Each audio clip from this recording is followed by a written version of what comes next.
Hello दोस्तों, आप सभी का स्वागत है अपने ही चैनल जीके माध्यिका पर।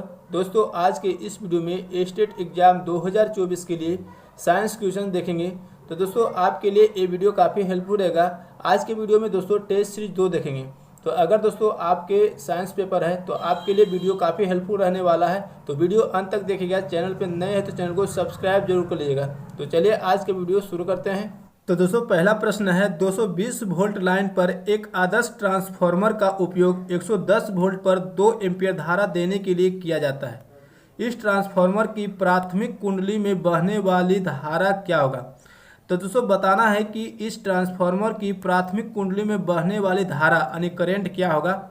यहाँ पर दोस्तों प्राथमिक विभवांतर यानी प्राथमिक कुंडली का विभवांतर 220 वोल्ट दिया गया है। द्वितीयक यानी सेकेंडरी कुंडली का विभवांतर 110 वोल्ट दिया गया है। इसमें दोस्तों 2 एम्पीयर धारा देने के लिए किया जाता है। तो दोस्तों यहाँ पर निकालना है ट्रांसफर की प्राथमिक यानी प्राइमरी कुंडली में बहने वाली धारा। ठीक है। तो दोस्तों ट्रांसफार्मर के सिद्धांत से दोस्तों पावर क्या होगा, प्राइमरी और सेकेंडरी बराबर होगा। यानी P इक्वल टू क्या होता है VI, यानी VP लेंगे, प्राइमरी का P से डिनोट करेंगे तो V इंटू IP। ठीक है, बराबर हो जाएगा VSIS, यानी S क्या हो गया सेकेंडरी यानी द्वितीयक हो गया। ठीक है। अब यहाँ पर दोस्तों VP यानी प्राइमरी की बात किया जा रहा है तो प्राइमरी वोल्टेज कितना है 220 वोल्ट है। ठीक है। प्राइमरी यानी प्राथमिक कुंडली में बहने वाली धारा निकालना है। ठीक है। IP निकालना है। VS दिया गया 110 और IS दिया गया 2। ठीक है। इसी को सोल्व करेंगे तो 11 दूनी 22 2 बार में कट गया। IP बराबर कितना हो गया, 2 से 2 भी कट गया एक बार में, तो IP बराबर हो जाएगा 1 एम्पियर। यानी दोस्तों ट्रांसफार्मर की प्राथमिक कुंडली में बहने वाली धारा 1 एम्पियर हो जाएगा। ठीक है। तो A-B इसका राइट आंसर हो जाएगा। नेक्स्ट क्वेश्चन देखते हैं। क्वेश्चन दोस्तों अपने अक्ष का द्रव्यमान M और त्रिज्या R वाले एक खोखले सिलेंडर का जड़त्व आघूर्ण क्या है। तो दोस्तों यहाँ पर अपने अक्ष का द्रव्यमान M और त्रिज्या R वाले एक खोखले सिलेंडर का जड़त्व का आघूर्ण बताना है, क्या होगा। तो इसका राइट आंसर डी हो जाएगा 1/2 mr² होता है। ठीक है। नेक्स्ट क्वेश्चन देखते हैं। क्वेश्चन 900 kg पर मीटर क्यूब घनत्व का आइस क्यूब 1000 kg पर मीटर क्यूब घनत्व वाले पानी में तैर रहा है। पानी के बाहर आइस क्यूब के आयतन का प्रतिशत क्या होगा। तो पानी के बाहर आइस क्यूब के आयतन का प्रतिशत निकालना है। तो इसका फॉर्मूला याद रखिएगा। पानी के बाहर आइस क्यूब का आयतन होता है 1 माइनस बर्फ का घनत्व, 1 माइनस बर्फ का घनत्व बटा पानी का घनत्व, पानी का घनत्व गुने 100। ठीक है। प्रतिशत निकालना है, गुने 100 कर देंगे। अब इसी पर वैल्यू रखेंगे तो 1 माइनस बर्फ का घनत्व कितना है तो 900 है, 900 और बटा पानी का घनत्व 1000 है, 1000 करेंगे और गुने 100 कर देंगे। अब दोस्तों इसी को सोल्व करेंगे तो 10% आंसर आएगा। ठीक है। तो 10% इसका राइट आंसर बी हो जाएगा। नेक्स्ट क्वेश्चन देखते हैं।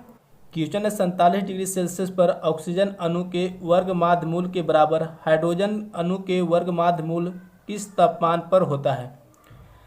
तो दोस्तों यहाँ पर गैस अणुओं के वर्ग माध्य मूल के वेग क्या होगा। वेग दोनों का वेग लेंगे, ऑक्सीजन का और हाइड्रोजन का, दोनों का बराबर करेंगे तो VO2 बराबर हो जाएगा VH2। अब यहाँ पर दोस्तों गैस अणु के वर्ग माध्य मूल के वेग होता है √3RT बटा M। अब M लेंगे ऑक्सीजन का, ठीक है, द्रव्यमान, और टेम्परेचर भी द्रव्यमान का लेंगे O2। अब H2 का लेंगे तो 3RTH2 बटा MH2। अब दोस्तों यहाँ पर रूट खत्म हो जाएगा। ठीक है। और 3R से 3R भी कट गया, बच गया टेम्परेचर दोनों का और मास। ठीक है। तो टेम्परेचर इसका ऑक्सीजन का कितना लेंगे तो 47 डिग्री सेल्सियस दिया गया है, इसको केल्विन में चेंज कर देंगे तो 47 प्लस 273 करेंगे तो कितना हो जाएगा 320 केल्विन हो जाएगा। ठीक है। तो 320 लेंगे और मास कितना लेंगे तो ऑक्सीजन का कितना होता है एटॉमिक मास 16 और O2 है तो 16 दूनी 32।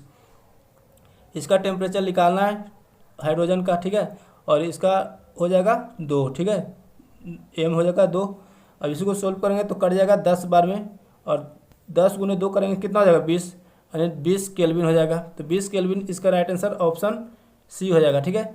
नेक्स्ट क्वेश्चन है 2 गतिशील तरंगों y1 बराबर a sin k into x minus c t और y2 equal to a sine k into x plus c t को स्ट्रिंग पर लगाया जाता है, आसन नोड्स का बीच की दूरी क्या होगा?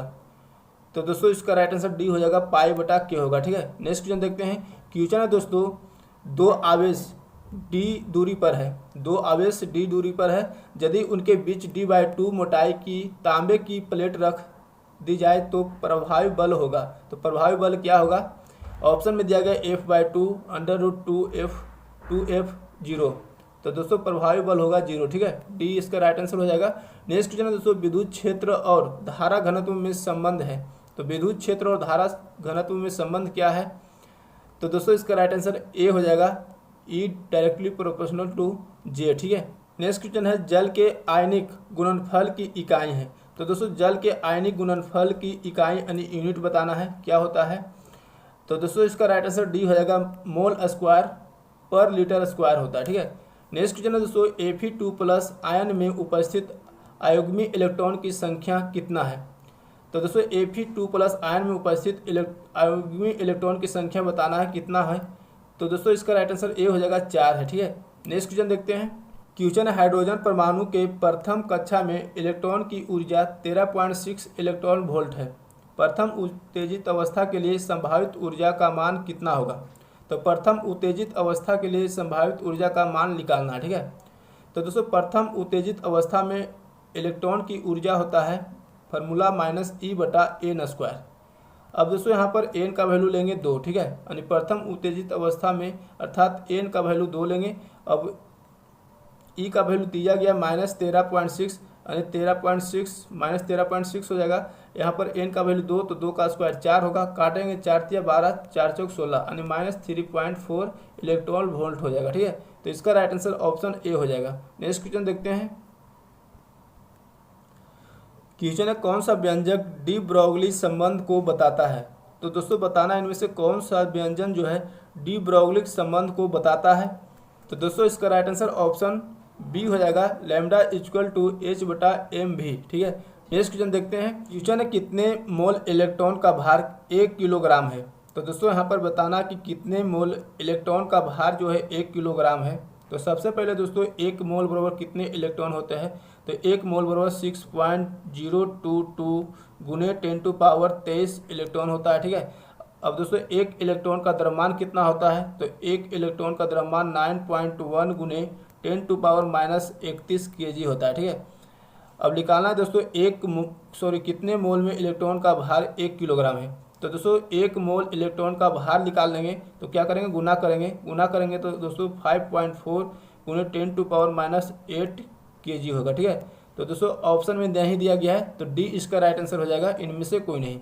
नेक्स्ट क्वेश्चन देखते हैं। क्वेश्चन दोस्तों, 2 प्रोटॉन परस्पर 1 गुने 10⁻10 सेंटीमीटर की दूरी पर है, उन पर क्रियाशील बल क्या होगा? तो उन पर क्रियाशील बल क्या होगा?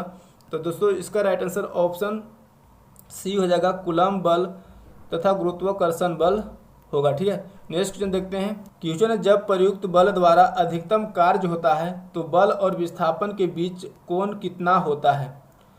तो दोस्तों निकालना है कि जब जो है प्रयुक्त बल द्वारा अधिकतम कार्य होता है तो बल और विस्थापन के बीच कोण कितना होता है। ठीक है, तो दोस्तों इसका फार्मूला होता है वर्क इक्वल टू होता है Fs cos theta, Fs cos theta. अगर दोस्तों थीटा का वैल्यू 0 लेंगे, 0 डिग्री लेंगे तो 1 होगा। ठीक है, यानी cos 0 डिग्री का 1 होता है, 90 लेंगे तो 0 होगा। ठीक है, तो दोस्तों कार्य का मान महत्तम तभी होगा जब बल और बल की दिशा में विस्थापन के मध्य 0 डिग्री के कोण हो। ठीक है, तो 0 डिग्री के कोण हो तभी क्या होगा? महत्तम होगा। तो दोस्तों यहाँ पर 0 डिग्री आंसर हो जाएगा ए। ठीक है, नेक्स्ट क्वेश्चन देखते हैं। क्वेश्चन है, किसी तापक कुंडली को 2 बराबर भागों में काटकर अब उसके केवल एक भाग ही उपयोग हीटर में किया जाता है, हीटर में उत्पन्न ऊष्मा अब हो जाएगा। तो हीटर में उत्पन्न ऊष्मा अब कितना हो जाएगा बताना है। ठीक है, तो दोस्तों एच यानी हीट बराबर क्या होता है? V² T/R होता है। ठीक है, अब यहाँ पर दोस्तों तार को जो है 2 भाग बराबर में बांटा गया। अगर तार को 2 भाग में किया जाएगा यानी आधा किया जाएगा तो उसका रेसिस्टेंस भी क्या होता है? प्रतिरोध आधा हो जाएगा। अगर प्रतिरोध आधा हो जाएगा तो दोस्तों यहाँ पर हीटर में उत्पन्न ऊष्मा क्या हो जाएगा, दुगना हो जाएगा। ठीक है, तो इसका राइट आंसर ऑप्शन सी हो जाएगा। नेक्स्ट क्वेश्चन देखते हैं। क्वेश्चन है, स्थिर बल के का एक कमानी की 3 बराबर भागों में काट दिया जाता है, प्रत्येक भाग का बल स्थिर कितना होगा। तो प्रत्येक भाग का बल स्थिर कितना होगा बताना है। तो दोस्तों इसका राइट आंसर ऑप्शन बी हो जाएगा, 3K होगा। ठीक है, नेक्स्ट क्वेश्चन देखते हैं। क्वेश्चन है, एक पिंड का भार बढ़ेगा यदि इसे ले जाया जाए। तो दोस्तों एक पिंड का भार बढ़ेगा यदि इसे जो है कहाँ पर ले जाया जाए। ऑप्शन में दिया गया है पृथ्वी के केंद्र पर, पर्वत के शिखर पर, ध्रुव से भूमध्य रेखा पर, भूमध्य रेखा से ध्रुव पर। तो दोस्तों इसका राइट आंसर ऑप्शन डी हो जाएगा, भूमध्य रेखा से ध्रुव पर। ठीक है, नेक्स्ट क्वेश्चन है, क्वेश्चन है, किसी वस्तु को जल में पूर्णतः डुबोने पर इसके भार में 1/5 भाग कमी हो जाती है, वस्तु का घनत्व कितना होगा। वस्तु का घनत्व निकालना है। तो दोस्तों आपेक्षिक घनत्व बराबर होता है वस्तु का घनत्व बटा जल का घनत्व। अगर भार में लेंगे तो आपेक्षिक घनत्व बराबर होता है वस्तु का वायु में भार बटा वस्तु का जल में भार में कमी। ठीक है, तो दोस्तों क्या करेंगे, आपेक्षिक घनत्व दोनों का अगर घनत्व में लेंगे तो वस्तु का घनत्व हमको निकालना है, वस्तु का घनत्व निकालना है बटा जल का घनत्व बराबर हो जाएगा वस्तु का वायु में भार वस्तु का वायु में भार। ठीक है, वायु में भार बटा हो जाएगा वस्तु का जो है जल में भार में कमी, जल में भार की कमी। ठीक है, कमी। अब वस्तु का घनत्व हमको निकालना है। ठीक है, वस्तु का घनत्व निकालना है। जल का घनत्व कितना होता है, तो 1 होता है, 1 ग्राम पर सेंटीमीटर क्यूब होता है। ठीक है, तो वस्तु का घनत्व ऊपर रहने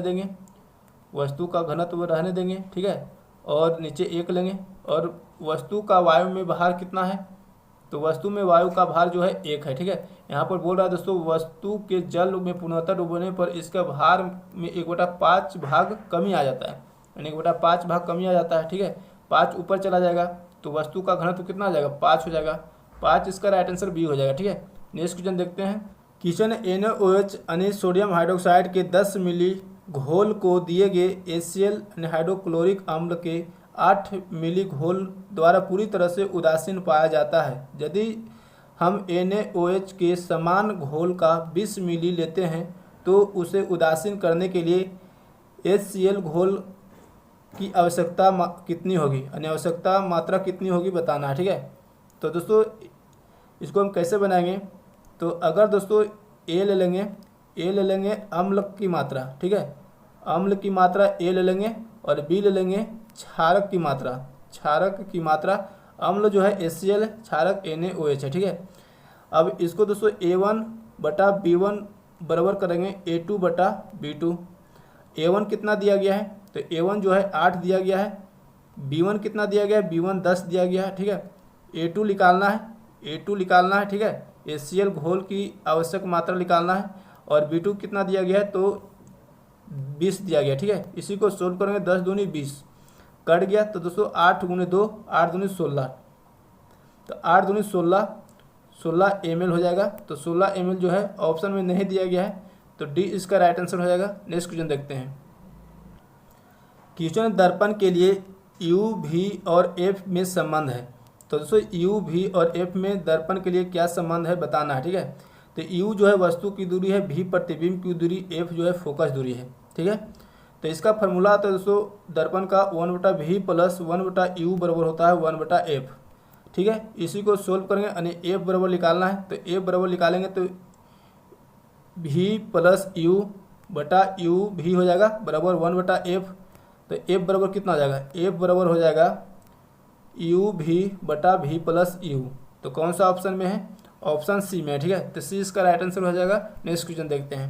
क्वेश्चन दोस्तों ध्वनि का वेग एवं परम ताप से संबंध है। तो दोस्तों बताना है ध्वनि का वेग एवं परम ताप से क्या संबंध है। तो दोस्तों इसका राइट आंसर ऑप्शन बी हो जाएगा, V directly proportional to √T यानी टेम्परेचर। ठीक है, नेक्स्ट क्वेश्चन देखते हैं। क्वेश्चन दोस्तों घर्षण गुणांक म्यू का मान सदा रहता है। तो घर्षण गुणांक यानी म्यू का मान जो है सदा कितना रहता है, तो दोस्तों इसका राइट आंसर हो जाएगा ऑप्शन ए यानी 1 से कम होता है। ठीक है, नेक्स्ट क्वेश्चन है दोस्तों, असंरक्षित बल के उदाहरण है। तो इनमें से कौन जो असंरक्षित बल के उदाहरण है? ऑप्शन में दिया गया है घर्षण बल, श्यान बल, उपयुक्त में से दोनों, इनमें से कोई नहीं। तो दोस्तों इसका राइट आंसर ऑप्शन सी हो जाएगा, उपयुक्त में से दोनों, यानी असंरक्षित बल के उदाहरण घर्षण बल और श्यान बल दोनों है। ठीक है, नेक्स्ट क्वेश्चन देखते हैं। क्वेश्चन है, विरामावस्था में स्थित एक पिंड एकाएक बहुत से टुकड़ों में बढ़ जाता है, फटने से बने टुकड़ों के संवेग का योगफल कितना होगा? तो दोस्तों यहाँ पर विरामावस्था में जो है स्थित एक पिंड यानी एक बम है जो एकाएक बहुत से टुकड़ों में बढ़ जाता है, फटने से बने टुकड़ों के संवेग का योगफल निकालना है। ठीक है, तो दोस्तों बम का फटना जो है संवेग संरक्षण के सिद्धांत पर आधारित है। ठीक है, तो बम का प्रारंभिक अवस्था में संवेग बराबर करेंगे टुकड़ों के कुल संवेग का योगफल। तो प्रारंभिक अवस्था में संवेग यानी m गुने भी करेंगे। अगर भी कितना है, स्थिर अवस्था में बोला है तो भी प्रारंभिक अवस्था में 0 हो जाएगा। तो दोस्तों यहाँ पर 0 हो जाएगा, तो सभी टुकड़ों के संवेग का योगफल भी कितना हो जाएगा? 0 हो जाएगा। तो ए इसका राइट आंसर हो जाएगा। नेक्स्ट क्वेश्चन देखते हैं। क्वेश्चन, प्रथम थर्मामीटर विकसित करने वाले वैज्ञानिक कौन थे? तो दोस्तों यहाँ पर बताना है कि प्रथम थर्मामीटर विकसित करने वाले वैज्ञानिक कौन थे? ऑप्शन में दिया गया joule, Galileo, Fahrenheit, James Watt. तो दोस्तों इसका राइट आंसर ऑप्शन बी हो जाएगा, गैलीलियो। ठीक है, नेक्स्ट क्वेश्चन देखते हैं। क्वेश्चन, एक पिंड यू वेग से ऊपर की ओर फेंकी जाती है, पिंड को अपने उच्चतम स्थिति तक जाने में समय लगेगा। तो दोस्तों बताना है कि एक पिंड जो है यू वेग से ऊपर की ओर फेंकी जाती है, तो पिंड को अपनी उच्चतम स्थिति तक जाने में कितना समय लगेगा? तो दोस्तों इस टी इक्वल टू हो जाएगा यू बटा जी। ठीक है, यू बटा जी, ए इसका राइट आंसर हो जाएगा।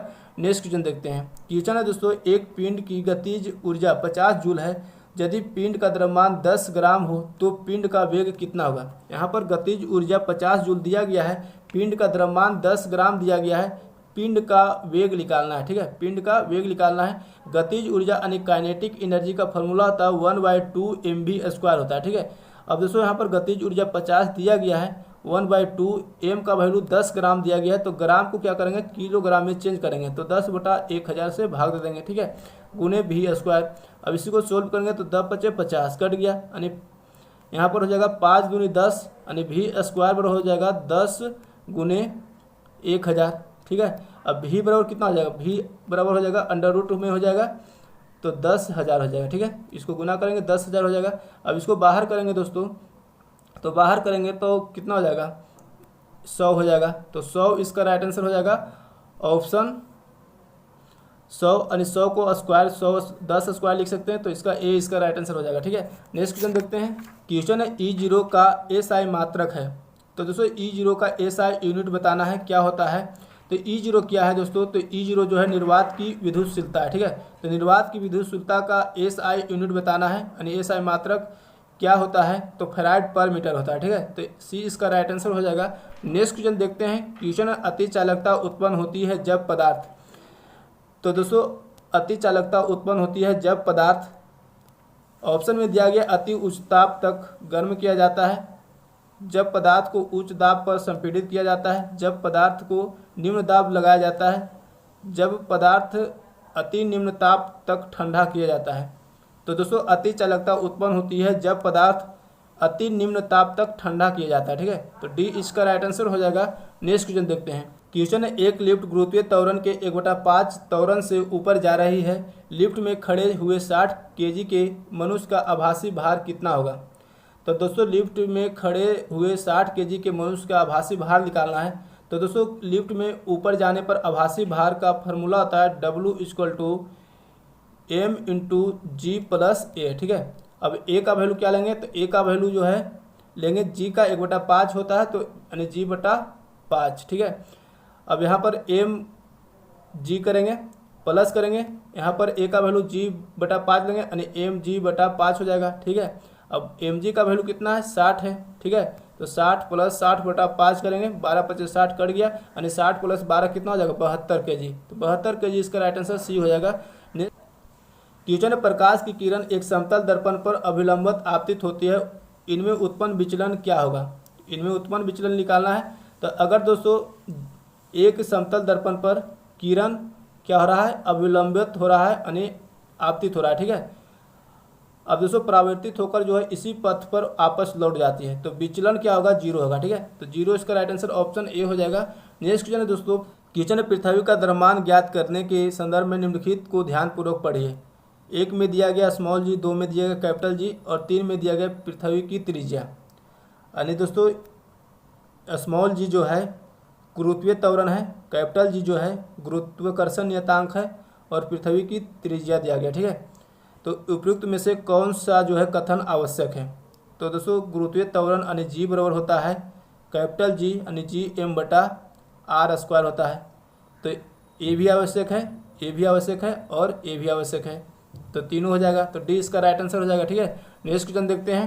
क्वेश्चन है सरल आवर्त गति करते एक कण की कुल ऊर्जा अनुक्रमानुपाती है, तो किसके अनुक्रमानुपाती है?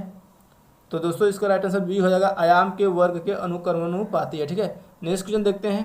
क्वेश्चन है एक ट्रांसफार्मर प्रयोग किया जाता है।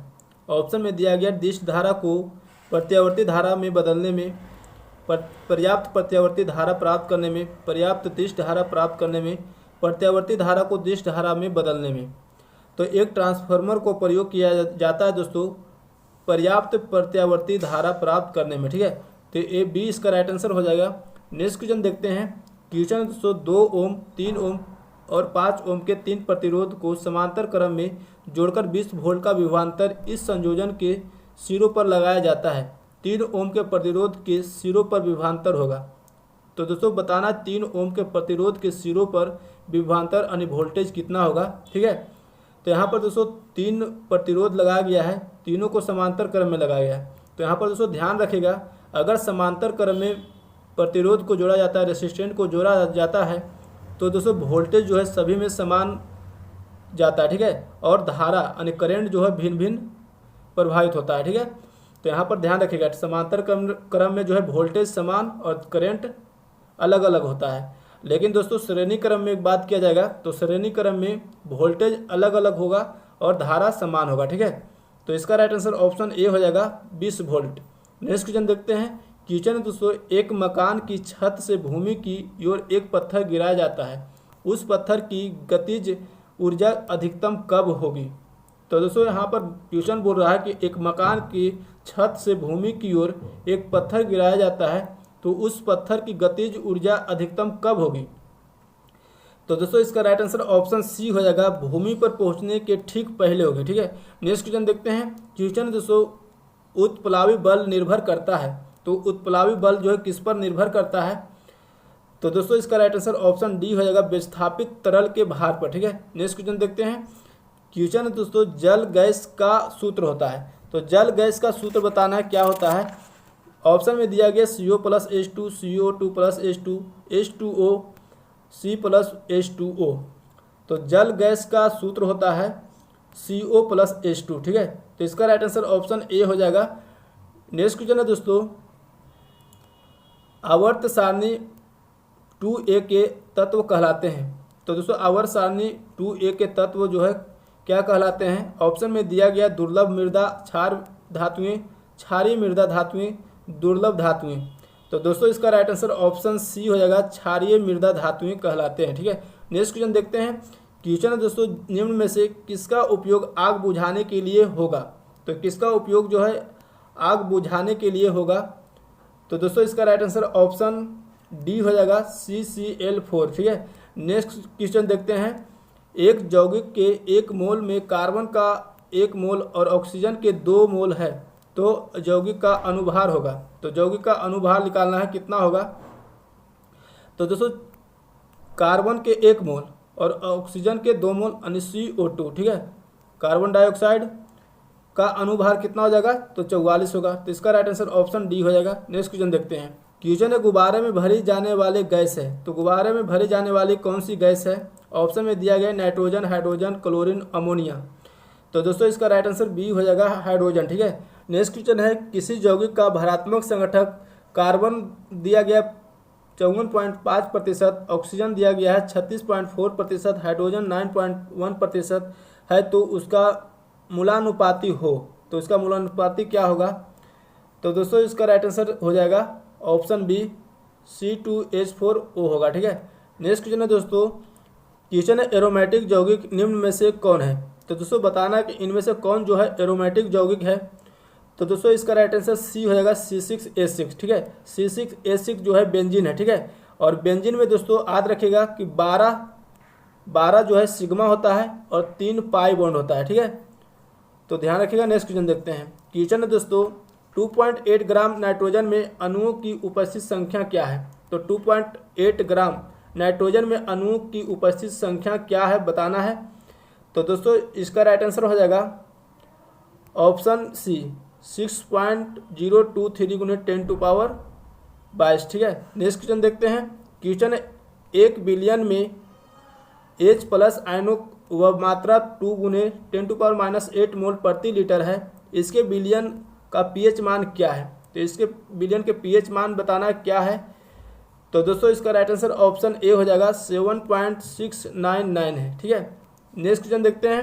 क्वेश्चन है दोस्तों लिथियम, सोडियम, मैग्नीशियम, अल्युमिनियम तत्वों में आयनीकरण विभव का मान सबसे कम किसका होगा। तो दोस्तों इसका राइट आंसर ऑप्शन बी हो जाएगा सोडियम का होगा। ठीक है, नेक्स्ट क्वेश्चन देखते हैं। क्वेश्चन 2 गैसों का अनुभार 36 तथा 64 है। दोनों गैसों का विसरण दरों में अनुपात होगा। तो दोस्तों दोनों गैसों के विसरण दरों का अनुपात निकालना है। ठीक है, यानी विसरण दरों का अनुपात गैसों का निकालना, यानी रेट निकालना है। ठीक है, रेट का अनुपात, यानी यहाँ पर अनुभार दिया गया है। तो दोस्तों ग्राहम के नियम से लगाएंगे R1/R2। R1/R2 बराबर होता है √M2/M1। अब दोस्तों M2 दिया गया 64, M1 कितना दिया गया 36। तो 64/36 इसको बाहर करेंगे तो 8/6 हो जाएगा। काट देंगे तो 4 दूनी 8, 3 दूनी 6, यानी R1/R2 बराबर कितना हो गया 4/3, यानी अनुपात में करेंगे तो 4:3। ठीक है, तो डी इसका राइट आंसर हो जाएगा। अब दोस्तों इस क्वेश्चन का यूपीएक नाम बताना है। ठीक है, इसका यूपीएक नाम क्या होता है। तो दोस्तों इसका यूपीएक नाम होता है 3 मिथाइल 1 पेंटाइन। ठीक है, 3 मिथाइल 1 पेंटाइन। तो इसका राइट आंसर ऑप्शन ए हो जाएगा। नेक्स्ट क्वेश्चन है दोस्तों एथेनॉल में डाईएथिल ईथर का बनना किस अभिक्रिया पर आधारित है। तो दोस्तों इसका राइट आंसर ए हो जाएगा निर्जलीकरण पर। ठीक है, तो दोस्तों आज की वीडियो 1 से 50 तक ही देखेंगे। पार्ट 2 वीडियो में दोस्तों 51 से 100 तक देखेंगे। ठीक है, तो वीडियो अच्छा लगा तो लाइक करेगा। चैनल पे नए हैं तो चैनल को सब्सक्राइब करके बेल आइकन जरूर दबा लीजिएगा। जय हिंद।